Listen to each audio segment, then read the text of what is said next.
Və aleykümselam rəhmətullahi və bərəkətuhu. Bir insan əgər Quranı bilmirsə ərəbcə, ona tövsiyəmiz olsun ki, birinci çalışsın, elmlə məşğul olsun. Çünki insan elmlə ucalır və elmlə Allah dərgahında uca məqamlara çatır. Ona görə də elmlə məşğul olsun, ərəbcə öyrənsin. Bunun üzərində yəni sabit olsun, çalışsın.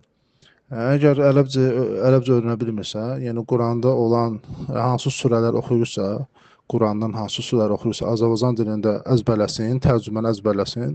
Sonra bizim böyük elm əhlimiz, etibarlı elm əhlimiz, yəni sosial şəbəkələrdə təfsir dərsləri var və yəni həmin o əzbərlədiyi surələrin tərcüməsini, Azərbaycan tərcüməsini, bildiyi yəni hansı surələri onu elm tələbələrlə təfsir dərslərinə qulaq asarsa, təfsir dərslərinə qulaq asarsa, tədəbbür eləsin, yadında saxlasın və yəni namazda da oxuyanda surəni həm tərcüməsini bilir, həm də ki, elm tələbələrinin təfsirini dərslərindən öyrənərsə, onda insan başa düşər və tədəbbür eləyər.